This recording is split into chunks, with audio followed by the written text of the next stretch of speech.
میرے بھائیوں، رمضان المبارک کا مہینہ برکتوں والا گزر چکا ہے۔ امید ہے کہ ہم شوال کے 6 روزوں کو یا رکھ چکے ہوں گے یا مکمل کر لیں گے، کیونکہ اس کی بڑی فضیلت ہے۔ میرے بھائیوں، میں ہر سال رمضان کے بعد جب انسان ایک نئی زندگی کا آغاز کرتا ہے تو اتباع رسول پر ایک خطبہ دیتا ہوتا ہوں۔ تو آج انشاءاللہ میں نے آپ کو یہ بتانا ہے کہ یاد رکھیں، اس دنیا میں نبی کی سنت سے بڑھ کر کوئی قیمتی چیز نہیں۔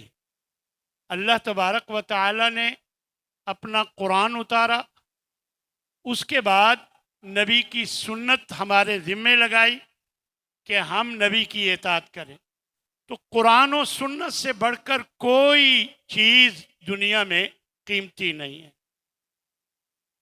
اس لیے میرے بھائیوں، ہمیں نبی صلی اللہ علیہ وسلم کی سنت سے پیار کرنا چاہیے۔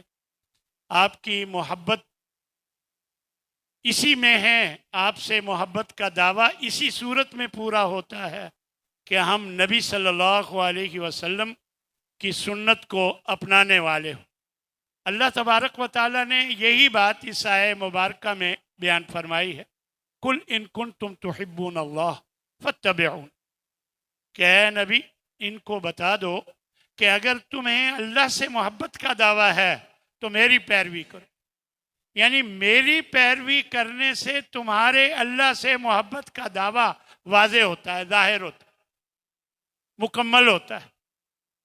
اگر تم میری پیروی کرو گے یحببکم اللہ، اللہ تم سے محبت کرنے لگ جائے گا۔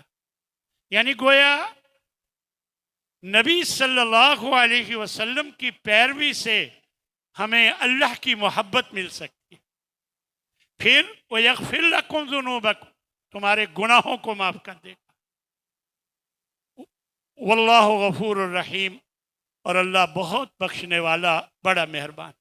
اس لیے میرے بھائیوں، ہمیں اس نئی زندگی میں نبی کریم صلی اللہ علیہ وسلم کی اطاعت، آپ کی فرما برداری، آپ کی سنت پہ عمل کرنے کا عمل، یہ ہمارے لیے ہماری اس زندگی میں بہت ضروری، کیونکہ اللہ تبارک و تعالیٰ نے نبی صلی اللہ علیہ وسلم کو ہمارے لیے اسوہ اور نمونہ بنایا۔ لَقَدْ كَانَ لَكُمْ فِي رَسُولِ اللَّهِ أُسْوَةٌ حَسَنَةٌ، تمہارے لیے اللہ کے رسول میں بہترین نمونہ رکھ دیا گیا۔ لہذا تمہارا ہر عمل، خوشی کا ہو، غمی کا ہو، کھانے سے متعلق ہو، پینے سے ہو، کوئی بھی عمل ہو، ہر عمل میں نبی صلی اللہ علیہ وسلم کا طریقہ، آپ کا اسوہ ہمارے سامنے ہونا چاہیے۔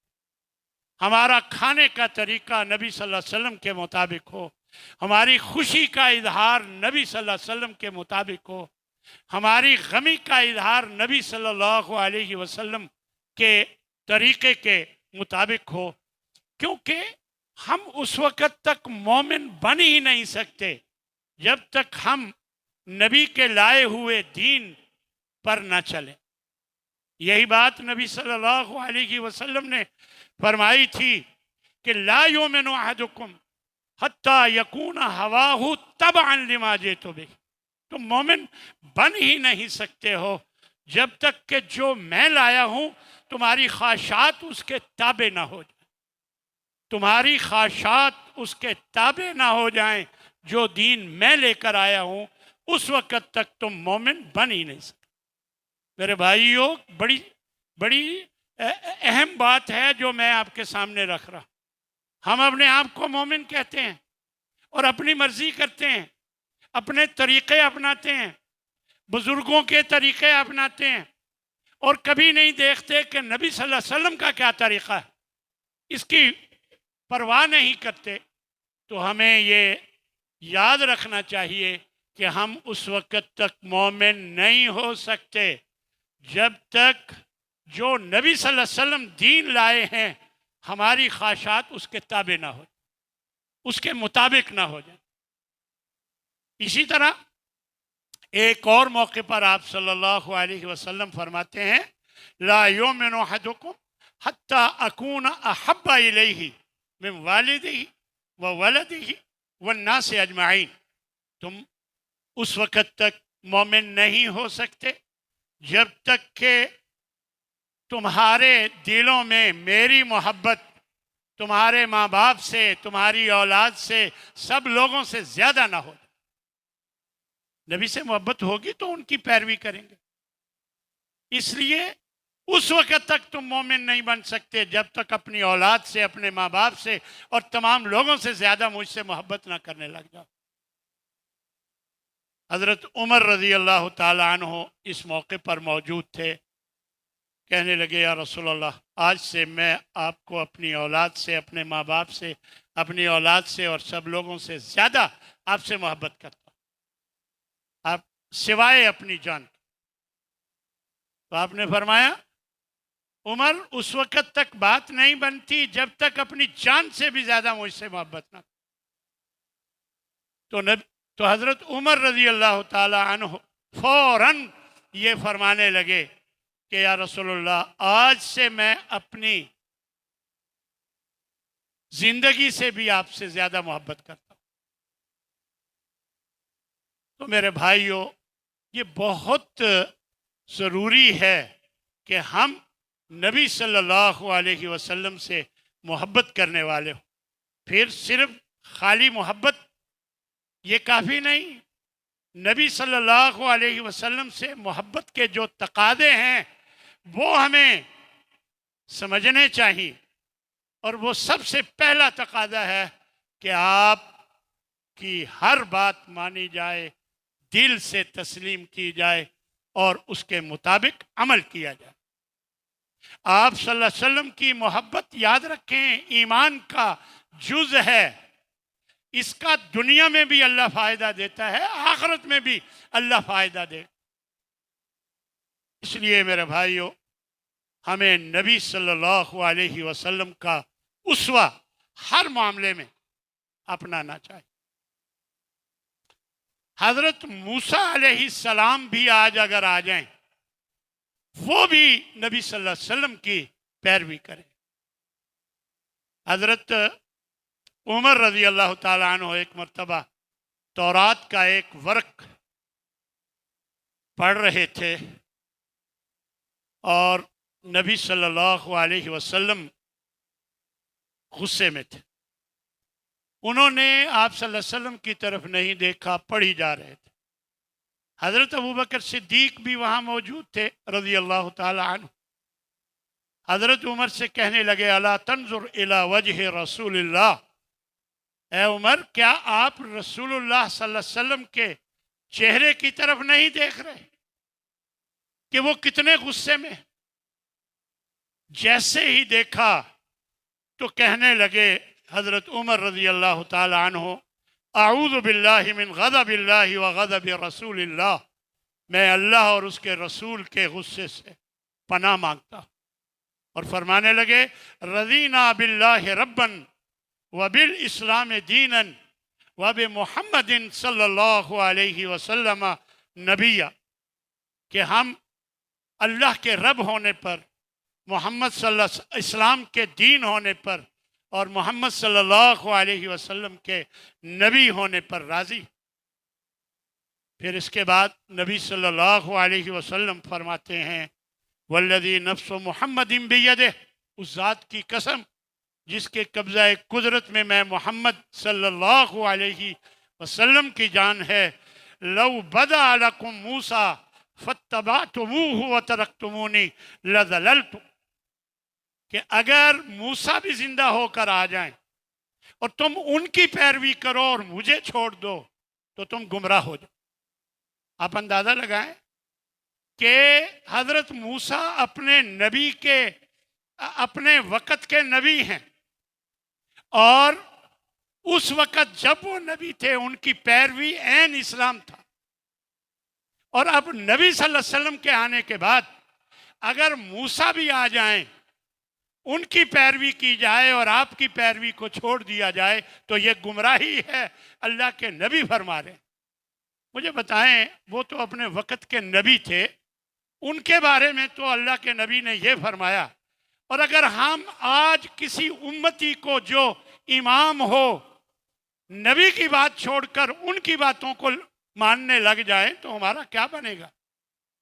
اس لیے میرے بھائیوں، اللہ کے نبی نے صلی اللہ علیہ وسلم نے یہ واضح کر دیا کہ اگر موسیٰ بھی آج زندہ ہو کر آ جائیں تب بھی میری پیروی تمہارے لیے ضروری ہے، اور وہ بھی میری پیروی کریں، حضرت موسیٰ بھی۔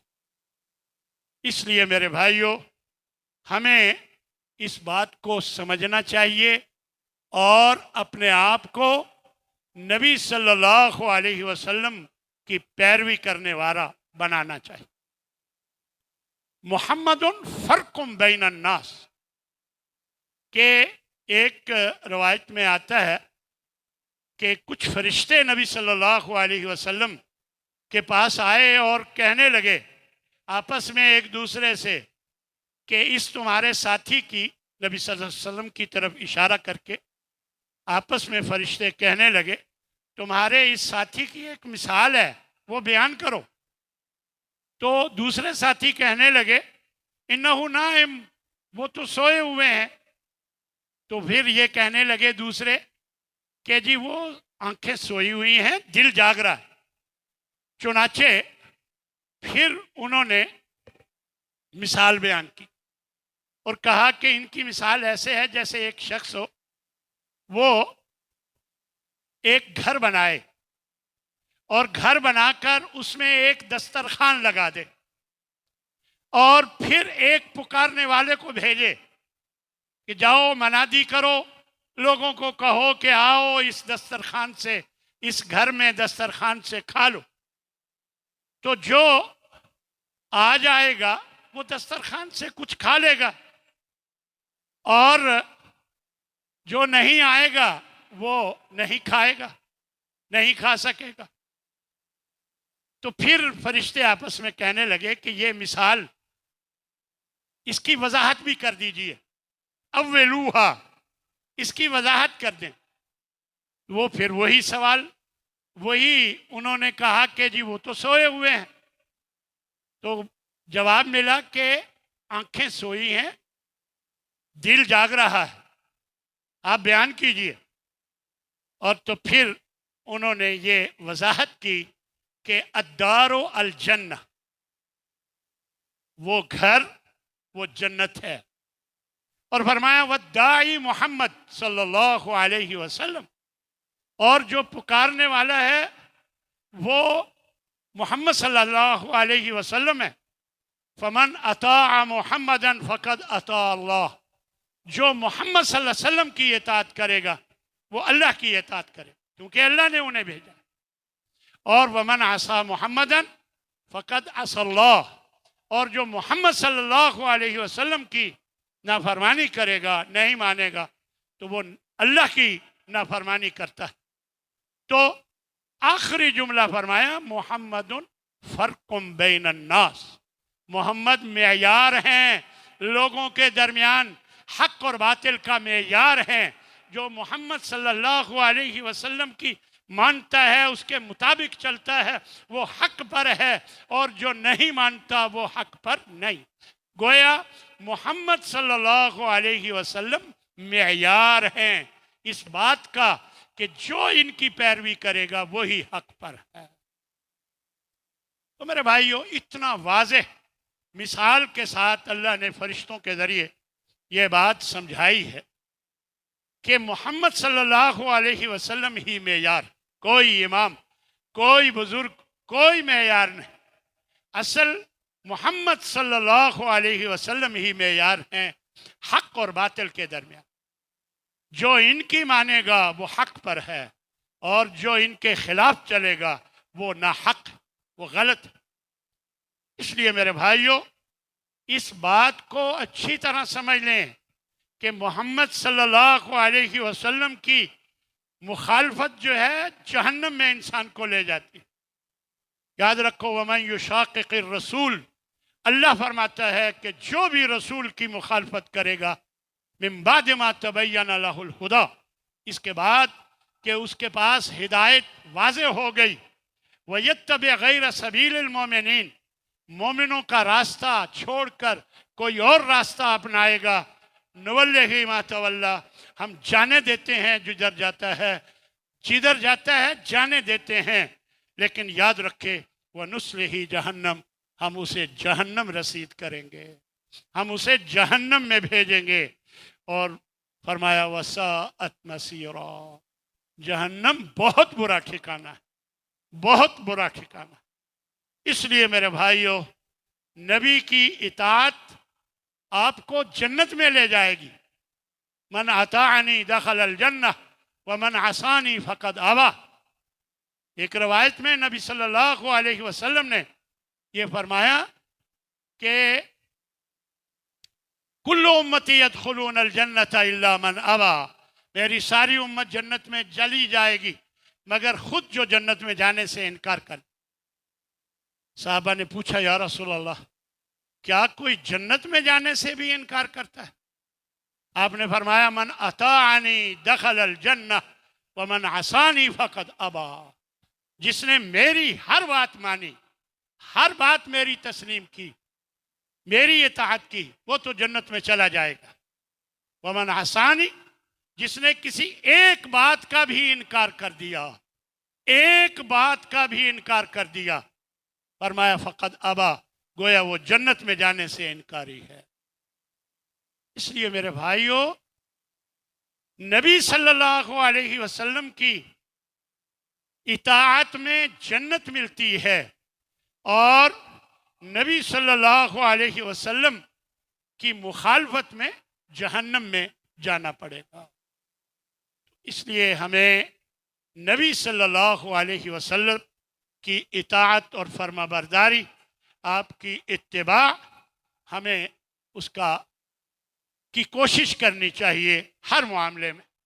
اور پھر جو رسول اللہ صلی اللہ علیہ وسلم کی پیروی کرتا ہے، جو بھی پیروی کرتا ہے، وہ نبیوں کے ساتھ اللہ تعالیٰ اسے نصیب کرے گا، نبیوں کا ساتھ، کیونکہ اللہ نے قرآن مجید میں فرمایا وَمَن يُطِعِ الرَّسُولَ وَمَن يُطِعِ اللَّهَ وَالرَّسُولَ، جو اللہ اور اس کے رسول کی اطاعت کرے فَأُولَٰئِكَ مَعَ الَّذِينَ أَنْعَمَ اللَّهُ عَلَيْهِمْ، تو یہ لوگ ان لوگوں کے ساتھ ہوں گے جن پر اللہ نے انعام کیا ہے۔